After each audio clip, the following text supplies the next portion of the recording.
राधे राधे दोस्तों, भक्तिमय बंधन में आप सभी का स्वागत है। चलिए आज जानते हैं क्यों हुआ गट्टू कान्हा जी से गुस्सा। कमला नाम की एक औरत वृंदावन से कान्हा जी को अपने घर ले आई और तभी बाहर से गट्टू अंदर आया और पूछा, माँ ये कौन है? माँ ने कहा, ये भगवान है बेटा और यही हमारे अन्नदाता हैं। अब तो घर में जब भी कोई नई चीज बनती तो सबसे पहले ठाकुर जी को ही भोग लगता। पहले ये सब चीजें गट्टू को मिलती थीं, इसीलिए धीरे धीरे गट्टू को ठाकुर जी से जलन होने लगी। तो बहुत ही चिढ़ने लगा और मन ही मन ठाकुर जी को भला बुरा कहने लगा। एक दिन गट्टू की माँ काम पर जाते हुए बोली, गट्टू नदी से जल भर कर ले आना, तुम्हारे पिता बाहर गए हुए हैं तो ये काम तुम्हें ही करना होगा। जब गट्टू पानी भरने के लिए जाने लगा तो जाते जाते ठाकुर जी से गुस्से में बोला, हाँ हमेशा बैठे रहते हो, खाने में तो सबसे आगे और सारा काम मैं करता हूँ। सुन लो, इस घर में रहना है तो काम तो करना ही पड़ेगा। यह कहकर गट्टू नदी पे जल भरने गया। वहां जाकर उसने देखा नदी में स्वयं कान्हा जी विराजमान हैं और कह रहे हैं, ला गट्टू घड़ा मुझे दे, मैं भर देता हूँ। गट्टू ने उनकी ओर देखा और हैरान होकर बोला, नहीं नहीं मैं खुद कर लूंगा, तुम रहने दो। लेकिन ठाकुर जी उसके हाथ से घड़ा लेकर उसमें पानी भरने लगे।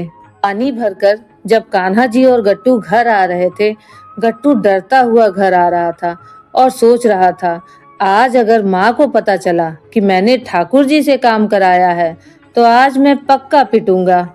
जब माँ घर आई और घर आकर कान्हा जी के गीले वस्त्र देखे तो हैरान हो गई और गट्टू को डांटते हुए बोली, ये तेरी ही शरारत है। गट्टू ने बहुत ही समझाने की कोशिश की लेकिन माँ ने उसकी एक नहीं सुनी और चुप करा दिया और फिर वो भगवान के वस्त्र बदलने लगी। अगले दिन फिर जब माँ ने गट्टू को गेहूं पिसवाने के काम दिया तो कान्हा जी फिर आटे का कनस्तर ले आए।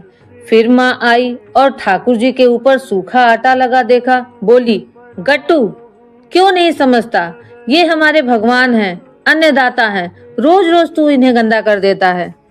गट्टू ने माँ को समझाया कि माँ इसमें मेरी कोई शरारत नहीं है, ये खुद गए थे मेरे साथ गेहूं पिसवाने। माँ ने कुछ नहीं बोला और बच्चा समझकर छोड़ दिया और कान्हा जी के वस्त्र बदलने लगी। दूसरे दिन माँ ने फिर गट्टू से कहा, देख आज कोई शरारत नहीं, आज तेरे पिताजी वापस आ जाएंगे, बस आज तू जंगल से लकड़ियां ले आ। गट्टू ने कहा, ठीक है, पर माँ आज अपने कान्हा जी से कह दो कि वो मेरे पीछे न आए, शरारत करते हैं वो और डांट पड़ती है मुझे। माँ हंसने लगी और मजाक से ही कहा, अच्छा अच्छा ठीक है, आज मैं अपने कान्हा जी को मना कर दूंगी। गट्टू जल्दी जल्दी लकड़ियां लेने जंगल की तरफ जाने लगा, लेकिन उसी दिन माँ काम से जल्दी वापस आ गई। माँ ने आकर देखा तो गट्टू घर पर नहीं है, लेकिन ये क्या, ठाकुर जी भी अपने आसन पे नहीं है, उनका आसन खाली पड़ा है। कमला घबराई और दौड़ी दौड़ी जंगल की तरफ गई और क्या देखा, ठाकुर जी स्वयं गट्टू के साथ लकड़ियों का गट्ठर उठाए चले आ रहे हैं। कमला हैरान हो गई और रोते हुए ठाकुर जी के पैरों पर आकर गिर गई और बोला, हे प्रभु ये आप क्या कर रहे हैं, आप हमारे भगवान हैं, आप हमारा काम क्यों कर रहे हैं।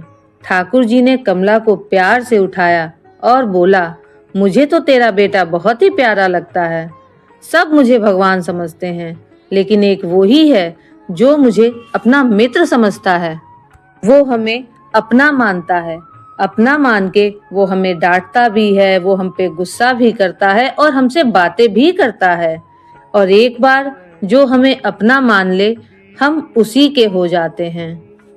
और फिर कमला और गट्टू कान्हा जी के साथ अपने घर की तरफ चल दिए।